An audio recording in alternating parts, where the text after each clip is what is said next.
Assalamualaikum warahmatullahi wabarakatuh. Alhamdulillah wassalatu wassalamu ala rasulillah wa ala alihi. Allahumma salli wa sallim wa barik wa karim wa azim ala sayyidina wa habibina wa syafi'ina wa qurrati a'yunina wa maulana Muhammadin wa ala alihi wa sahbihi wa man tabi'ahum bi ihsanin ila yaumiddin. Subhanaka la ilma lana illa ma 'allamtana innaka antal alimul hakim. Rabbi shrah li sadri wa yassir li amri wa hlul 'uqdatam min lisani yafqahu qawli. Amin ya rabbal alamin. Alhamdulillah wa syukurillah wal khairu wa syarru min masyiatillah la haula wa la quwwata illa billah. Syukur kita kepada Allah Subhanahu wa taala mana kita masih diberikan nikmat sehat, panjang umur, nikmat dapat menyempatkan diri kita untuk hadir, menggerakkan langkah kita untuk menjaga rutinitas majelis yang sama-sama kita sudah ikrarkan untuk istiqomah. Ini harapan kita, mudah-mudahan dari jihadnya kita, dari kepayahan perjuangan yang selama ini kita jalankan, terutama apa yang jauh-jauh aman sebelum ayam saatnya. Mudah-mudahan Allah ridho sama kita, menjadi jalan ridhonya datang kepada kita dan dilipat gandakan oleh Allah Subhanahu wa taala dari setiap langkah dan niat kita juga disucikan, serta Allah akan menjadikan kita orang-orang yang muttaqin, minal faizin, yang menang, dan insyaallah kita terjaga sampai hayat kita jemput haribannya. Amin ya rabbal alamin. Hadirin yang dimuliakan oleh Allah Subhanahu wa taala, yang kedua tak lupa kita senantiasa menjaga sholawat kita yang mana masih ada di pertengahan kita di bulan Sya'ban. Mudah-mudahan dengan kita senantiasa menjaga, mengikrarkan kita untuk memperbanyak sholawat di bulan ini adalah bagian dari datangnya syafaatul uzma, syafaat agung yang akan diberikan oleh baginda Nabi besar Muhammad SAW untuk umatnya, dan semoga kita ada di dalamnya dan bagian dari umatnya yang mendapatkan syafaat tersebut. Amin ya rabbal alamin. Hadirin yang dimuliakan Allah Subhanahu wa taala, kita masih di dalam bab sabar. Pembahasan kita ada di penghujung bab ya, dari kitab Fathur Rabbani karena Syaikhul Qadir Jailani. Jadi di sini beliau ingin memberikan kita gambaran bahwa sabar itu adalah kunci untuk kita menjaga nilai Islam dan nilai akidah kita. Ada kunciannya, karena ketika orang atau seorang mukmin, seorang muslim mengikrarkan dirinya beristislam, pasrah pada hukum-hukum Allah, maka dibutuhkan adalah kesabaran. Pasti kalau udah ada ikrar kita menjadi seorang muslim, jangan sampai meleset akidah itu sebab kurangnya sabar. Biasanya pergeseran keislaman seseorang itu karena nggak sabaran. Biasanya begitu. Ya, itu udah jadi rumus. Kalau orang udah sampai kok keganggu akidahnya karena dia nggak sabar, dia nggak mau mendalami, dia nggak mau menjalani, dia tidak mau menghayati makna-makna yang memang harusnya dia pelajari, harusnya dia datangi, harusnya dia terapkan dalam kehidupan beribadahnya. Akhirnya hidayah Allah menjauh atau hilang darinya. Ini banyak, termasuk orang-orang yang awalnya muslim, lahir dalam keadaan muslim, lalu dia kerayu oleh tipu dayanya dunia lah. Ya, artis-artis itu ada beberapa banyak yang murtad. Ya, pergaulan circle itu pun berpengaruh. Gitu. Ketika dia tidak sabar untuk menjaga keimanannya, maka yang terjadi adalah dia menyalahkan konsep yang memang sudah tersusun rapi untuk dijaga. Ya akidahnya, ya ilmu ibadahnya, semuanya sudah dirusak. Akhirnya dia membenarkan agama yang memang dari awal udah dimain-mainin, ya kan? Bentukannya udah salah kaprah, ya ada trinitas di sana, ya kan? Yang orang soleh yang kala kata tidak nabi, nama dia dituhankan. Nah, ini kan udah jadi kacau. Risalah yang tadinya harus turun untuk menjaga nilai akidah ketuhanan lalu rusak. Itu akibat semua dari ketidaksabaran mereka. Dulu Bani Israel setelah dia ada kisah ya sedikit kita kupas setelah dia diselamatkan oleh Allah melalui mukjizatnya Nabi Musa, itu nggak sabaran orang. Dari Bani Israel orang yang nggak sabaran sama sekali. Ngeyelan, biasanya orang kalau ngeyel itu karena nggak sabar dengan risalah Nabi, dengan risalah yang memang Allah suruh untuk menjaganya. Gitu. Ujian-ujian berbagai macam datang kepada mereka. Kata Syaikhul Qadir Jailani, yakunu tasawwuf fikum yanzuru kaifa ya'maluna hatta tathbatu aw tanhazimun. Jadi wahai kaum, ditanyakan ini kaum sufi, apa yang diberlakukan oleh Allah Subhanahu wa taala bagi dirimu sesungguhnya agar kamu memandang bagaimana kamu memperlakukannya. Apakah kamu bisa kokoh atau sebaliknya marah? Nah ini. Jadi ketika Allah memberikan diri kita satu risalah kekuatan akidah, apa yang memandang itu menjadi risalah baik buat kita? Kira-kira kalau kita jaga itu makin kokoh atau makin lari? Gitu. Habis itu dikatakan sama beliau, tasaddaquna atau tadibun. Kira-kira kamu meyakini itu pemberian yang memang Allah kasih, atau kamu mendustai sebetulnya? Ini pertanyaan untuk murid-murid yang hadir waktu itu. Ya kita lagi menanyakan apa sebetulnya istilahnya bisa menghadirkan itu pada keimanan dan keyakinan kita. Man la yuwafiqu qadra la yuwafiqu wa la yuwafiqu. Sesungguhnya sebab siapa yang tidak selaras dengan kepastian, maka dia tidak akan meraih kasih sayang dan tidak akan mendapatkan keselarasan. Dan siapa yang tidak rela pada ketentuannya, maka dia tidak akan meraih keridhaannya, kata Syaikhul Qadir Jailani. Dan siapa yang tidak memberi, dia tidak akan diberi. Kan jadi kaidah itu. Siapa yang tidak memberi, maka dia tidak akan diberi. Gimana kita mau dapat kalau kita nggak mencari? Ada orang duduk santai atau dapat dolar gitu, dapat duit, dapat proyek. Nah, mana ada orang kenal. Orang tahu kan butuh keluar, butuh memberi dulu. Ya, jadi beliau mengingatkan kalau kita ini sebetulnya harus punya perasaan, harus punya jiwa memberi agar datang ya dari Allah. Man lam yu'ti la yu'ta. Siapa yang tidak memberi, dia tidak akan diberi. Ya jahil, turidu taghyir wa tabdil, ma turidu atta ilaih sa turidu anna Allah Ta'ala yuwafiqaka hadha. Wahai bodoh, wahai si bodoh, kata Syaikhul Qadir yang mengatakan, wahai seorang yang jahil, yang bodoh, kamu ingin merubah dirimu untuk berganti sesuai dengan selera ya. Kamu ingin jadi Tuhan kedua dengan keinginanmu agar Allah Azza wa Jalla selaras dengan apa yang kau inginkan ya. Turidu taghyir wa tabdil ma turidu anta ilaihi ya. Allah yuwafiquka hadza bil aks.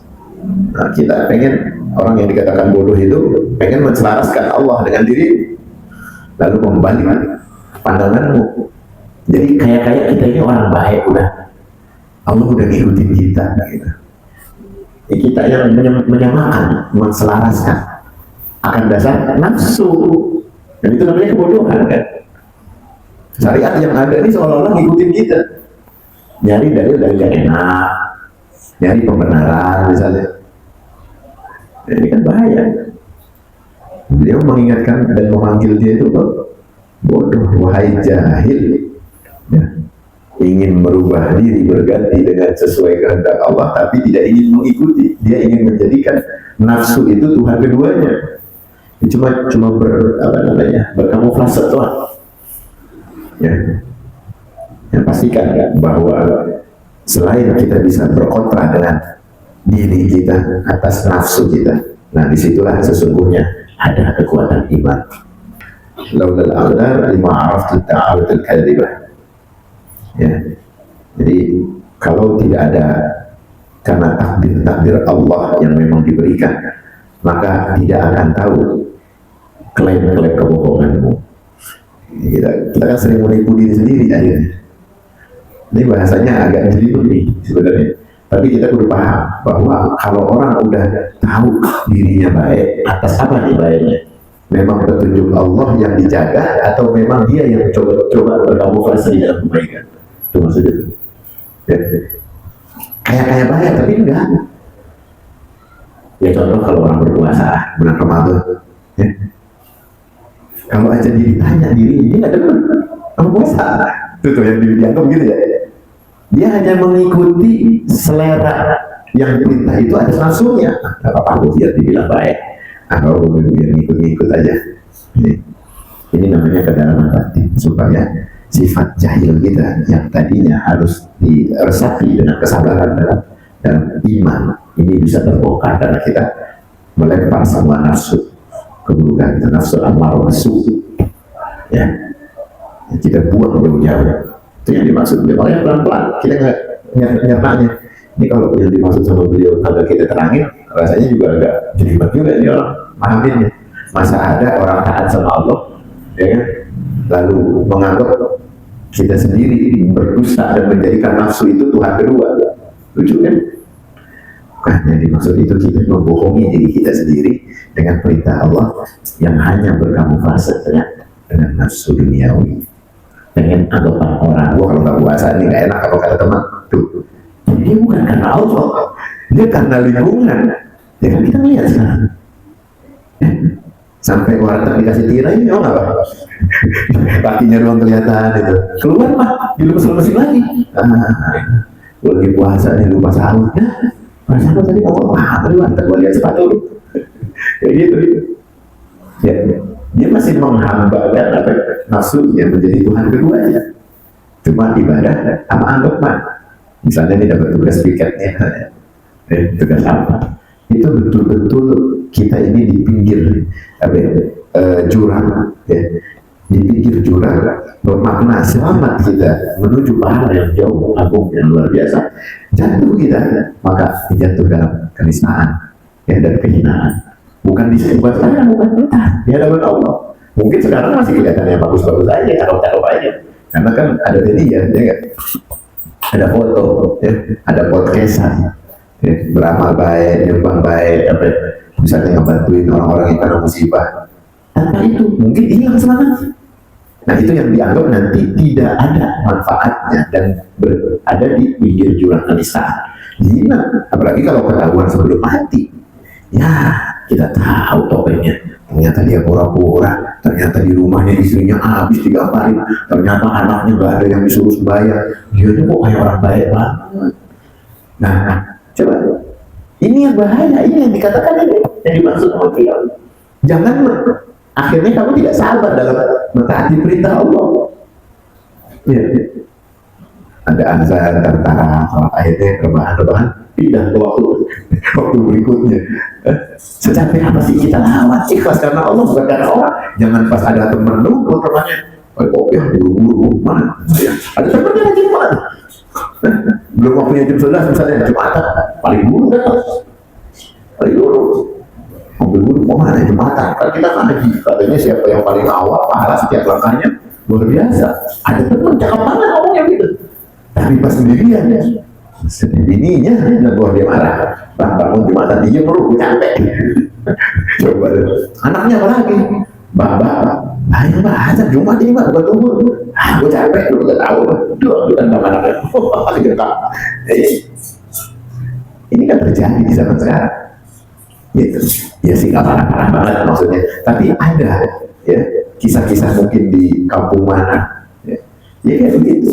Nah, ini kan peringatan namanya. Apa gunanya kita membahas dan membuka tabir ya, yang memang disampaikan oleh beliau di dalam risalah kitabnya, agar kita tahu kemana sih arah akidah yang seharusnya kita pegang, syariat yang harusnya kita jalankan, di mana kesabaran sampai beliau menyebutkan jahilun, wahai orang-orang yang bodoh.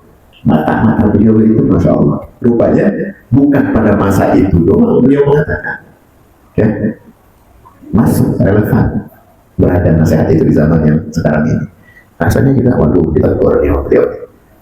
Al-Fakir sendiri kalau lagi kita murojaah itu merasakan ya Allah, kita kepukul, kita rasanya apa yang kita omongin kita kena sendiri mantul.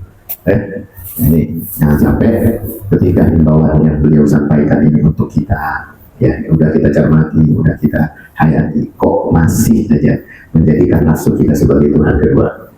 Apa yang mau kita jawab besok sama Allah? Apa yang mau kita tangkis gitu? Kalau emang udah panah, ya kemunafikan itu diarahkan kepada kita, alhamdulillah kita nggak bisa apa-apa. Karena persidangan Allah besok nggak ada pembela, wala ma yang fauman, wala baru. Ya, nggak ada manfaatnya. Illa man atallahu biqalbin salim. Kecuali orang-orang yang datang dengan hati yang betul-betul tulus, ikhlas, sabar. Makanya beliau masukkan ini di dalam bab sabar dalam menjalani itu, nggak enteng menjalani syariat itu.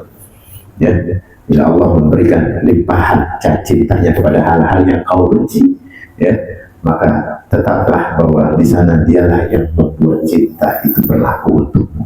Kita ini nggak demen nih sama taat. Coba kita sentuh aja sama taat. Karena apa? Karena cintanya Allah harus kita jemput, perhatian Allah harus kita ambil. Ketahuilah ketika Allah sudah berpaut cinta dengan hambanya, maka apa yang kita cinta dihadirkan oleh Allah untuk kita. Kedamaian, ketenangan, rezeki yang menenangi, keluarga yang menenangi, akhirnya hadir. Begitu maksudnya. Ya.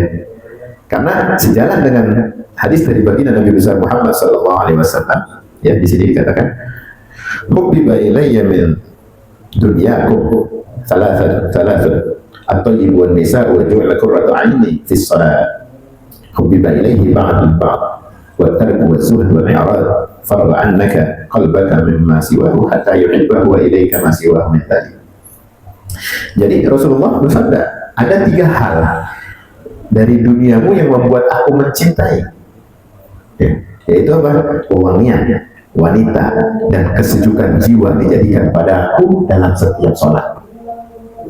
Tuh, jemput tuh kalau memang Allah cinta sama 3 hal itu.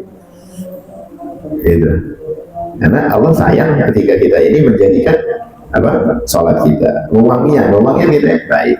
Wanita yang ada di dalamnya itu akan menjadikan kita terhiasi dengan syariat yang ada. Karena Allah senang kalau kita menjaga wanita-wanita kita. Makanya di sini dikatakan Allah akan memberikan limpahan cintanya padamu pada hal-hal yang kita benci. Tetapi engkau tetap terjaga di sana karena dialah yang membuat cinta, bukan dirimu. Sebagaimana yang Nabi sabdakan tadi. Beliau melimpahkan cinta itu setelah meninggalkan zuhud dan berpaling. Karena itu kita diminta untuk farqa, ya, kosongkan, ya, farqa anna wa qalbaka mimma siwahu hatta yuhibbu. Ya, kita disuruh kosongin untuk zuhud, karena kosongnya hati kita dari selain Allah muncul cinta yang semata-mata karena kehendaknya. Itu kita senang paham kalau Allah memberikan wewangian untuk kita berharap atau namanya. Allah senang. Wanita begitu juga, ya, kita dihadirkan oleh Allah wanita pasangan yang baik untuk kita jaga, untuk kita nasihati, untuk kita doakan, jaga, ya, supaya cinta kita itu ada nur ibadah yang memang dijaga oleh Allah Subhanahu wa Ta'ala. Atas kesabaran kita mendidiknya, menjaganya. Dan yang ketiga adalah kesejukan dalam kita menenangkan diri dalam sholat dan ibadah kepada Allah Subhanahu wa Ta'ala. Nanti dari semua itu Allah hadirkan kita ketenangan yang hakiki. Nah, ini jadi makanya hikmah sabar yang perlu diambil di sini adalah, kalau dari pandangan tasawuf, ya, sabar itu artinya juga menahan diri, lisan, anggota badan dari hal-hal yang tidak diridhoi oleh Allah Subhanahu wa Ta'ala. Dan juga dari mengkokohkan kita yang kemarin kita bahas, dari musibah, dari kesulitan, dari beratnya ketaatan, ya, gitu. Ciri-cirinya yang kemarin sempat kita sebutkan juga, salah satunya adalah tenangnya jiwa. Jadi gak terasa berat, hati kita jadi tenang kalau kita bersabar.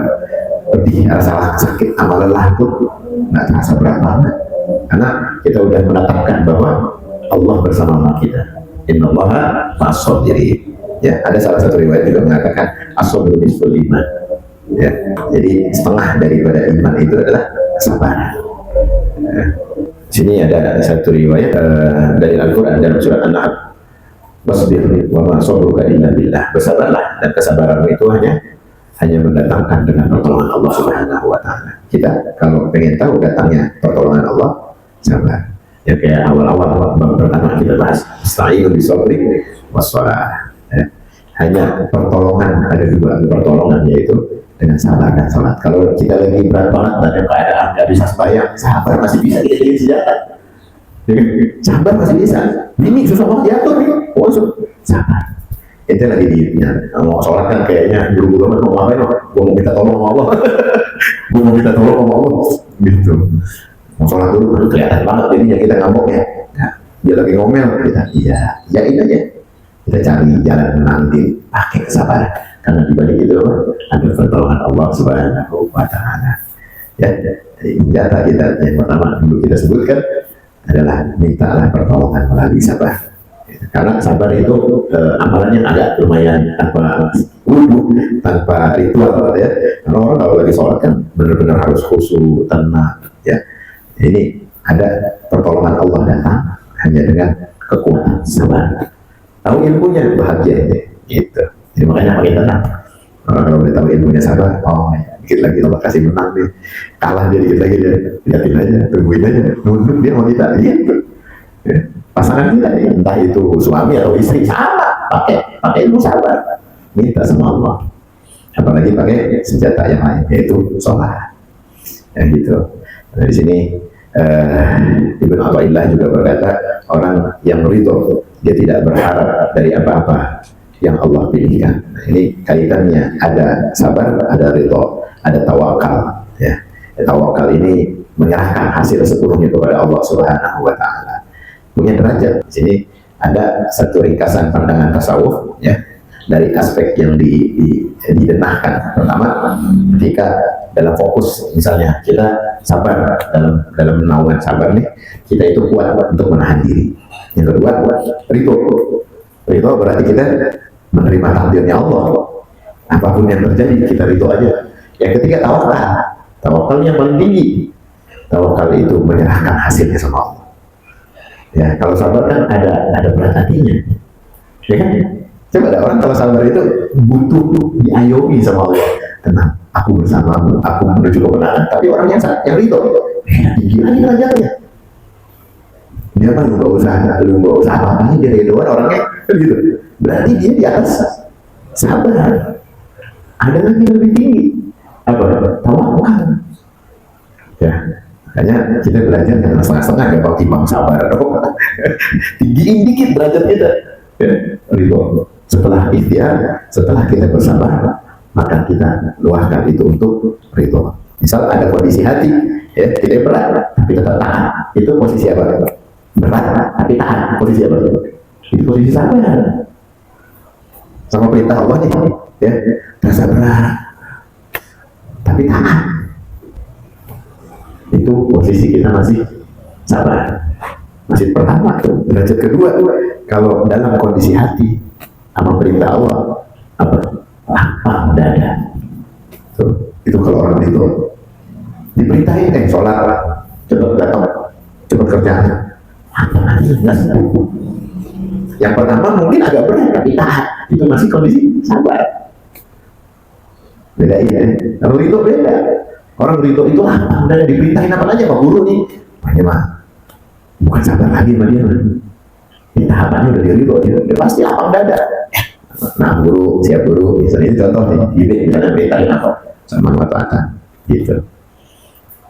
Nah yang ketiga, kalau udah tahu kondisi hati itu yakin dan bergantung kepada Allah Subhanahu wa taala. Jadi bukan cuma apa, tenang apa-apa, udah yakin ini hasilnya baik. Itu orang tawakal. Tinggian lagi, makanya jangan puas kita dengan kesabaran. Karena di balik sabar ada derajat yang lebih tinggi. Ya, dia masih tingkatan awal. Ya, tingkatan menengah yang kedua itu adalah ridho kepada Allah. Dan tingkatan yang paling tinggi adalah tawakal kepada Allah Subhanahu wa taala. Seperti mana yang kita sering ketahui bahwa ya tawakal Allah bahwa hasbuh, siapa yang berserah diri kepada Allah, maka Allah akan menjaga dan menjaminnya. Itu. Ya, kita ingin kondisi itu kita pada yang tertinggi. Jadi sabarnya itu udah bukan sabarnya seperti kisah-kisahnya orang-orang soleh doang, tapi sampai ada posisi kenabian berhitung sama Allah Subhanahu Wa Taala. Ya, mudah-mudahan dari pembahasan kita ada hal-hal yang memotivasi kita agar senantiasa kita menjaga keluasan hati kita agar tidak terlalu kaku, agar tidak terlalu berat menjalani hidup. Karena setiap derajat amal soleh memiliki tingkatan-tingkatannya. Ya, mudah-mudahan kita akan tergolong menjadi orang-orang yang terbaik di dalam pengetahuan yang kita ketahui. Amin. Amin ya Rabbal Alamin. Dari saya cukup sekian. Dari kurang mohon maaf. Wabillahi taufiq wal hidayah. Wassalamualaikum warahmatullahi wabarakatuh.